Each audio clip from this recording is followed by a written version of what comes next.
রানীকে অনেকদিন পর পেয়েছি, আমাদের সঙ্গে খুবই অল্প স্বল্প দেখা হয়। তোর কেমন আছিস? খুব ভালো আছি, তোমরা কেমন আছো? ভালো আছি। একটু মেয়েকে দেখে মন খারাপ হয়ে দর্শকদের তো অনেক প্রশ্ন থাকে, আমার দর্শকরা কয়েকটা কোয়েশ্চেন করছে। আচ্ছা, রানী কোন ক্লাসে পড়ে? এবার এইটাও তো কনফার্ম না যে রানী কোন ক্লাসে পড়ে কি পড়ে না।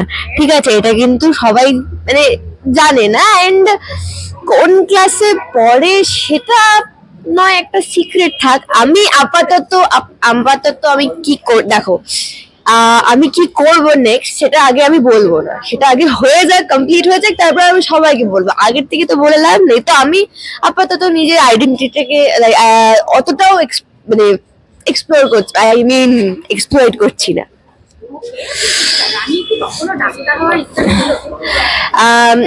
রানী ডাক্তারদের প্রথমত খুবই রেসপেক্ট করে।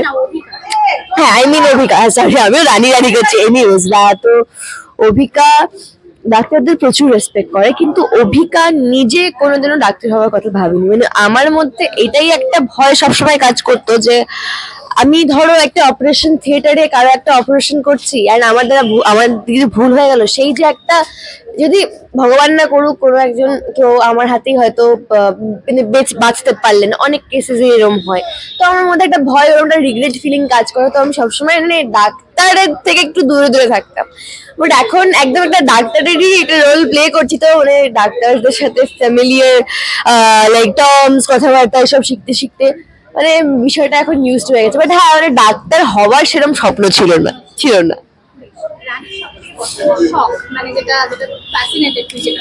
যেটা আমি সবচেয়ে বেশি শখ যেটা বললে সেটা হচ্ছে আমার ডান্স, অ্যান্ড এইটাও আমার একটা হবি ছিল যেটাকে আমি আমার ক্যারিয়ার হিসেবে নিলাম, দ্যাটস অ্যাক্টিং। অ্যান্ড এখন যে এটা আমি আমার হবি বলবো না, it's my work, it's my profession, তো ওই জন্য আমি অ্যাক্টিংটাকে বলছি না। বাট হ্যাঁ, আমার যেটা সব থেকে বেশি করতে ভালো লাগে যেটা হচ্ছে ডান্স।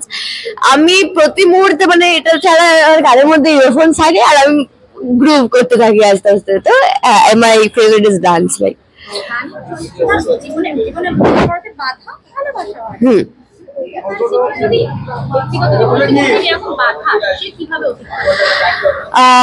অভিকার জীবনে আমি আমার আপাতত তো কোনো জীবনে সেরকম বাধা, মানে যেটা রানীর লাইফে যেরকম এত বড় বড় বাধা আসছে, এত কমপ্লিকেটেড হয়ে যাচ্ছে রানীর লাইফটা, মানে ওটা সলভও করে ফেলছে অবভিয়াসলি। বাট আমার জীবনে মানে অভিকার জীবনে এখনো তো সেরকম কিছু আসেনি।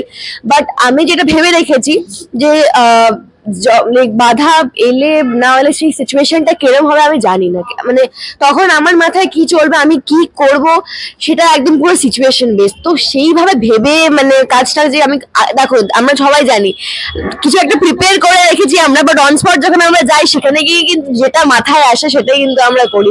হয় যে আমরা এটা করবো, ওখানে গিয়ে আমরা ভেবে রাখি যে এরকম একটা সিচুয়েশন হলে আমি এটা করবো, ওটা করবো, সেটা করবো। বাট যখন সিচুয়েশনটা আসে তখন অনেকেরই আমাদের হয় যে যেটা ভেবে রেখেছিলাম সেটা হয়তো করতে পারিনি। তো সেই মোমেন্টে যেটা লাইক ন্যাচারালি হয় সেটাই আর কি বলতে চাইছি।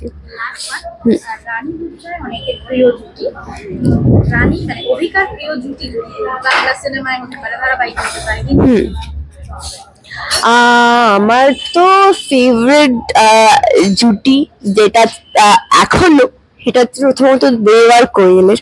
আমার খুব ভালো লাগে ওদেরকে, লাইক মানে আমি ওদের এত ফিল্ম দেখেছি, তো ইটস লাইক আমার ছোটবেলা থেকে একটা দেব আর কোয়েলকে খুব পছন্দ হতো।